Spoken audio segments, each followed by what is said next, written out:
Good day. So ngayon, magpapalit tayo ng LED light dito sa interior ng ating Toyota Race.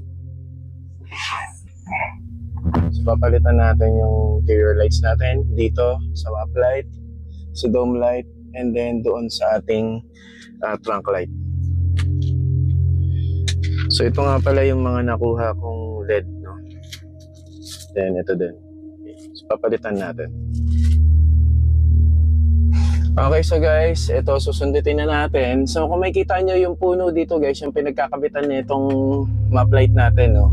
Ingatan nyo lang, suksok nyo maigi itong pang flying tool nyo. And then ganun din sa kabila. Yan, okay?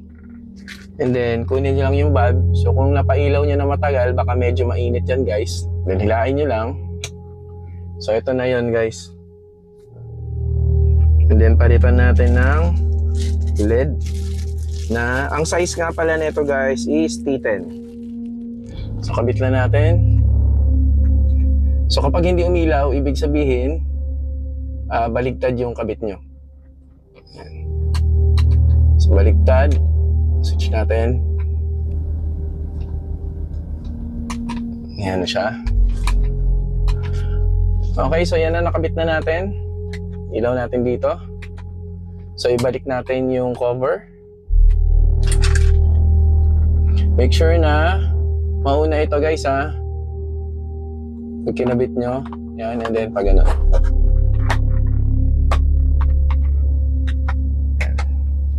So kung meron kayong mas makuwang mas malakas na LED, mas okay, no? So ito kasi matagal ko na nakuha. So ito namang isa.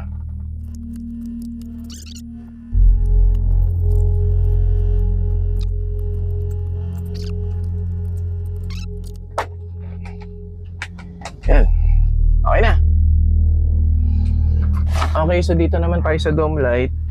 So this one naman guys, dito lang natin dudukutin, no? Makikita nyo may awang dito. Dito. May awang dyan. So dudukutin nyo lang dyan and then papalitan na natin ito. I-lace nyo na lang konti ito, mahuhugot nyo na to. Okay? So papalitan natin siya ngayon ng LED. So ito siya. So same size. Piston 31mm. So ito, kabit na natin. So lagay lang natin ganyan. Yan. Then okay na. Ayan na siya guys.